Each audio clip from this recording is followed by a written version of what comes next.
अस्सलाम वालेकुम students. Linear algebra का आज लेक्चर नंबर 9 है। इसके अंदर हम ऑर्थोगोनल कॉम्प्लीमेंट, क्वोशिएंट स्पेस और लीनियर ट्रांसफॉर्मेशंस को डिस्कस करेंगे।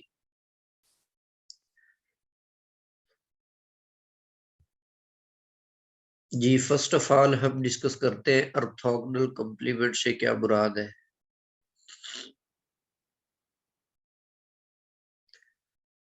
जी, if W is a subspace of vector space Rn, then the set of all vectors in Rn that are orthogonal to the every vector in W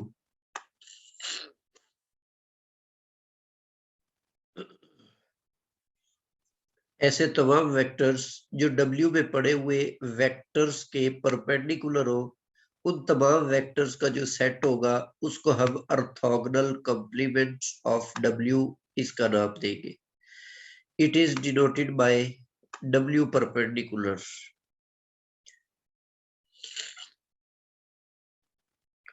इसकी example, find the orthogonal complement of W where W is equal to the set of those ordered triples in which first element is non-zero and other two are zero. In other words, W is x-axis, क्योंकि x-axis की भी ये property होती है कि x-axis के ऊपर y और z वाले जो कोऑर्डिनेट्स होते हैं वो जीरो होते हैं। तो बेसिकली W यहाँ पर x-axis है। तो W is the x-axis, so all vectors in YZ plane। तो x-axis जो होता है, जैसे अगर हम यहाँ पर इसको बना ले,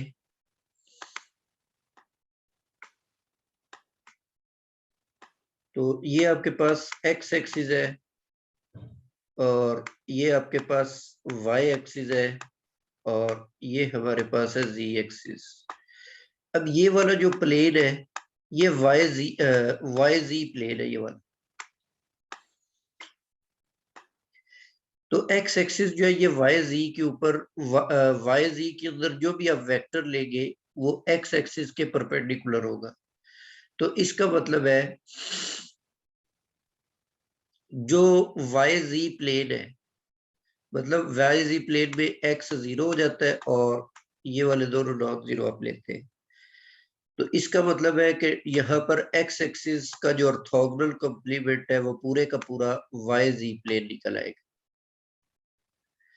नेक्स्ट, इससे रिलेटेड कुछ थ्योरम्स है।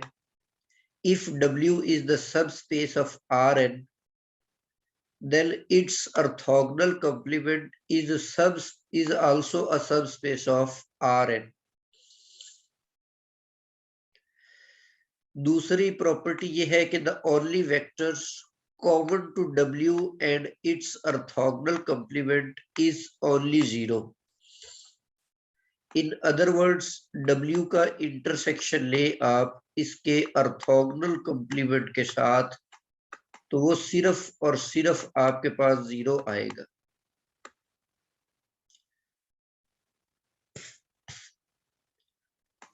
सेकंड थ्योरम आपके पास है कि अगर A जो है ये एक M क्रॉस N मैट्रिक्स है, then the null space of A, जिसको हम N ऑफ A से डिनोट करते थे,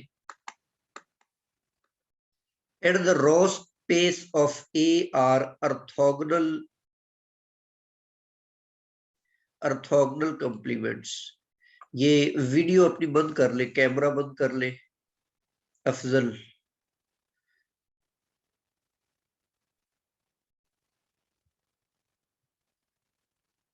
जी, मतलब ये है कि ये जो नल स्पेस है इसका अगर आप ऑर्थोगोनल कॉम्प्लीमेंट लेते हैं तो वो इस ए की जो रॉ स्पेस होगी उसके इक्वल आ जाएगा। इसी तरह अगर आप रॉ स्पेस का ऑर्थोगोनल कॉम्प्लीमेंट लेंगे तो वो आपके पास नल स्पेस आ जाएगी।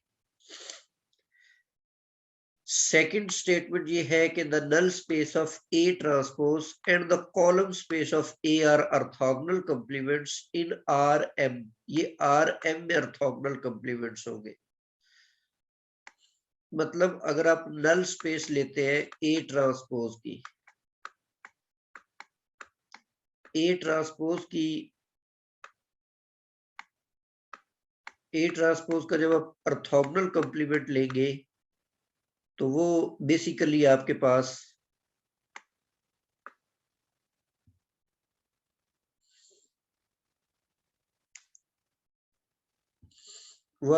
कॉलम स्पेस ऑफ ए आ जाएगा।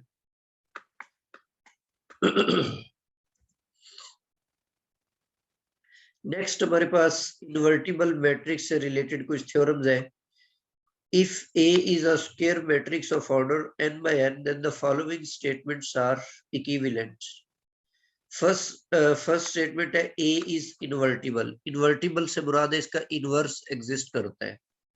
तो अगर A आपके पास इन्वर्टिबल मैट्रिक्स है तो ये जो होमोजीनियस सिस्टम बनेगा इसका सिर्फ और सिर्फ ट्रिवियल सॉल्यूशन एग्जिस्ट करेगा।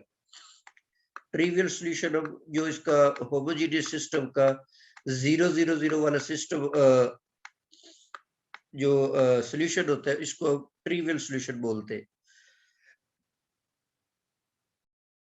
और अगर ये इन्वर्टिबल है तो इसकी जो रिड्यूस्ड रो एशेलॉन फॉर्म है वो आपके पास आइडेंटिटी मैट्रिक्स आएगी। इसी तरह अगर वो इन्वर्टिबल मैट्रिक्स है तो A can be expressed as product of elementary matrices. और अगर A आपके पास इन्वर्टिबल है तो इसका मतलब है AX is equal to B is consistent for every N cross 1 matrix B। मतलब इसका जो नॉन होमोजीनियस सिस्टम है इसका सॉल्यूशन एग्जिस्ट करेगा, ये कंसिस्टेंट होगा सिस्टम। और ये जो नॉन होमोजीनियस सिस्टम है इसका सिर्फ और सिर्फ एक सिंगल सॉल्यूशन एग्जिस्ट करेगा। मतलब वो कंसिस्टेंट भी होगा और जो उसका सॉल्यूशन एग्जिस्ट करेगा वो यूनिक सॉल्यूशन होगा और इसका डिटर्मिनेंट जो है वो नॉन जीरो होगा। इसी तरह अगर वो इन्वर्टिबल है मतलब उसका इनवर्स अगर एग्जिस्ट करता है तो फिर उसके जो कॉलम वेक्टर्स है वो लीनियरली इंडिपेंडेंट होंगे और उसके जो रो वेक्टर्स है वो भी सारे लीनियरली इंडिपेंडेंट होंगे।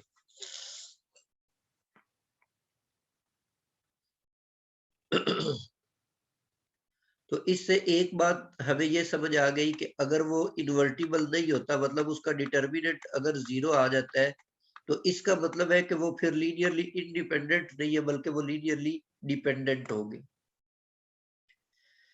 सिमिलरली जो कॉलम वेक्टर्स है वो आर एन को स्पैन करेंगे और इसी तरह रो वेक्टर्स जो है वो आर एन को स्पैन करेंगे।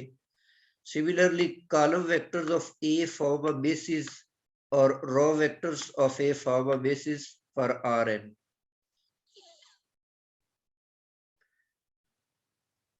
जी इसी तरह उसका जो रैंक होगा वो एन होगा और उसकी नलिटी जो है वो 0 होगी। The orthogonal complement of the null space of A is whole space Rn और orthogonal complement of the row space of A is 0। तो ये इसकी प्रॉपर्टी